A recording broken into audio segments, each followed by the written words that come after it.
Hello, America. I'm Mark Levin, and this is Life, Liberty, and Levin. Welcome. Are we in the precipice of war? A major war? Does it seem like, as a nation, we're ready for such a possibility? Are we ready psychologically? Have our leaders explained much to us? Do we get much explanation from the media in this country at the White House press conferences or on the Sunday shows? Oh, yes, they talk about how many troops are lined up against NATO and that sort of thing. I'm not talking about that sort of thing. And the ideologues, well, they're in full-throated attack. The ideologues who talk about the neocons and the federal contractors. And the others, the isolationists who go on and on about how we're provoking our enemies. War is not about ideology. Foreign policy is not about ideology. National security is not about ideology. The word that describes it best is prudence. Prudence, the wise judgment brought to very difficult decisions and facts and issues. That's what we expect from our leaders. Tell me, does the Department of Defense, with the Secretary of Defense and the head of the Joint Chiefs, do they seem like the very best people in a position to protect this country and safeguard this country should there be a war? How about the Secretary of State? Does he seem like the very best person to use diplomacy to rally our allies and defend off our enemies? How about the National Security Advisor? Do you know who the National Security Advisor is? He was an operative prior to serving in his current position, who was also involved in the dirty tricks to try and take out former President Trump with respect to Russia collusion. How about Congress? Is this not the weakest Congress we've seen in the modern era? Not a lot of smart people in Congress, not a lot of people who look at their country first. You look at our country, ladies and gentlemen, we're at each other's throats.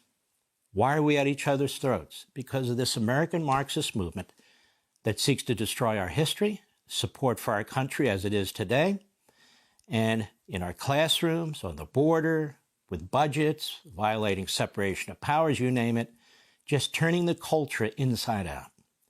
Is Hollywood on our side? Is corporate America on our side?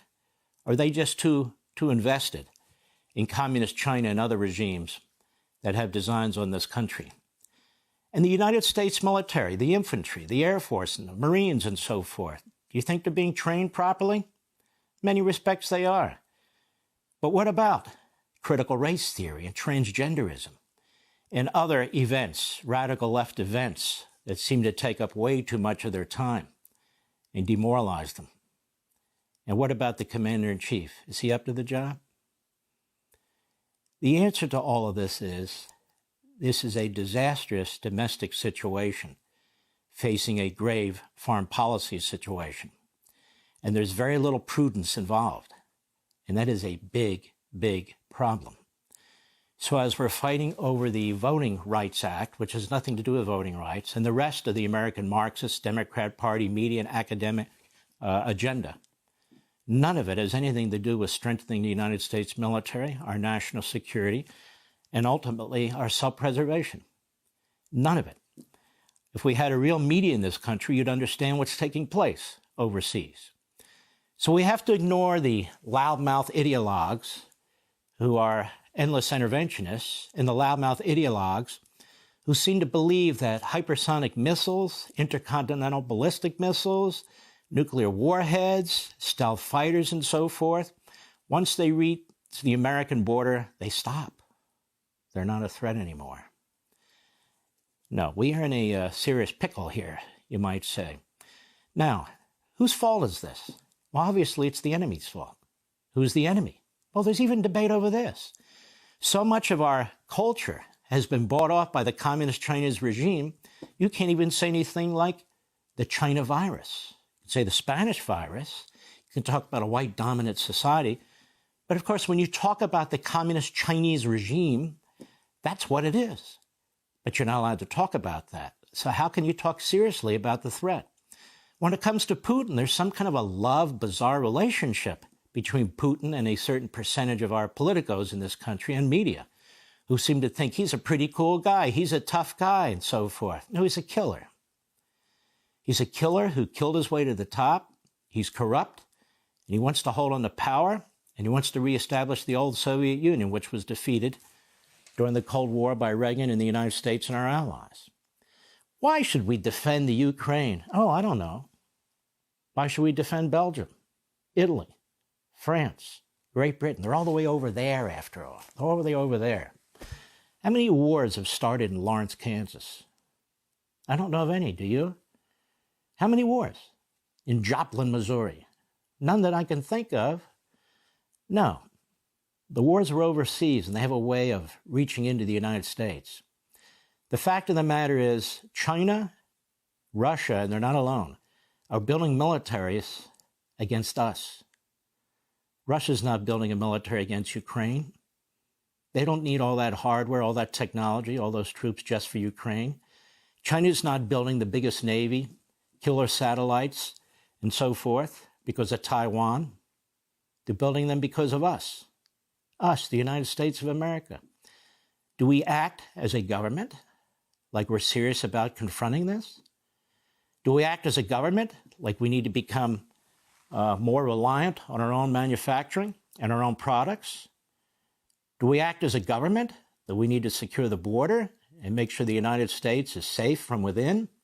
Do we act as a government that we use our financial priorities wisely, not redistributing wealth, not creating new massive entitlements, not breaking the back of the American taxpayer, but ensuring that our military has everything it needs to potentially fight more than a one-region war? This is very, very serious business, ladies and gentlemen. The hackers and the hawkers and the soapbox loudmouths are not the people to listen to. AOC does not have any experience when it comes to the military, and most of the people in the Senate don't either. But we, the people, one day that may be our children and grandchildren that have to fight. This isn't about hawks. This isn't about doves. This is about prudence. It's about judgment. It's about doing the right thing, which then brings me to Joe Biden. You Democrats, you people in the media, you people in academia, you brought us Joe Biden. You knew damn well he was incapable of doing what a president needs to do for a whole variety of reasons. You knew that he was not mentally fit to be president of the United States. You knew that experientially he's been a disaster when it comes to foreign policy. You are responsible for the man who sits in the Oval Office today. You never Trumpers who have a hate on an obsession that requires deep psychological treatment. You are responsible for the man who's in the Oval Office today. As I speak, what is Congress doing about any of this? Nothing. They're chasing down Donald Trump and protesters. They're trying to change our voting system for the worse. They're trying to nationalize what belongs in the states. They're trying to create new entitlements for people who don't work and don't want to work. They're trying to redistribute wealth. They're trying to turn us into a radicalized France. Is that a good idea, ladies and gentlemen? No, I don't think it is. How many of our leaders have gone on television or radio and spoken to us truthfully, in a straightforward manner, about the threats that this country faces? And that's Russia and China. What about Iran? Iran is months away from having nuclear weapons. This is a regime that makes it abundantly clear what it intends to do to us, let alone the Arabs and our allies, the Israelis. You think we can ignore this forever? We have an administration that's bending over backwards, not just appeasing the Iranians, paying them, begging them to come to the table and agree to an agreement that they'll never honor. This is a regime that hates us.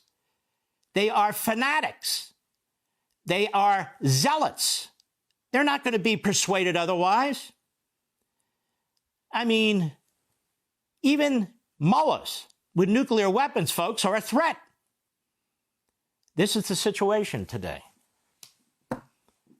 You think America's ready? I think a significant portion of the population's ready, but I think a significant portion of the population is not. So as Joe Biden goes off last week and gets an ice cream cone, as if he's some third grader, And as his people go on TV trashing Republicans as if they're leaders of the Third Reich. And as the media in this country, with so many low IQ, inexperienced, radical leftists dressed up as journalists, not just ignore the threat, fail to provide the American people with the context for the threats we face, we're not ready. We're not ready. You don't have to believe me. Just look at our enemies. They see this as an opportunity, a great opportunity. If not tomorrow, maybe the next day. If not the next day, maybe next year. They see the Biden administration as the perfect opportunity to act. The communist Chinese are going to act in one form or another. Putin is going to act in one form or another. I don't know what they're going to do. But they see the weakness in the Oval Office. They see the leadership of the Defense Department, Milley, who calls the head of the communist Chinese military to tell everything's going to be fine. Don't worry about Trump. We'll let you know if we attack. They see this. They see the pipeline between Germany and Russia and what Biden did. They see our budget when it comes to the United States military, that this administration and Congress are not serious. They saw what happened in Afghanistan, where there's still American citizens behind enemy Taliban lines, as well as our allies. They see our capitulation to the Iranian regime. They see it all. They see weakness. That's why I said over a year ago, who do you think our enemy's rooting for President of the United States? Donald Trump or Joe Biden? I think the answer was obvious then, and it's obvious now.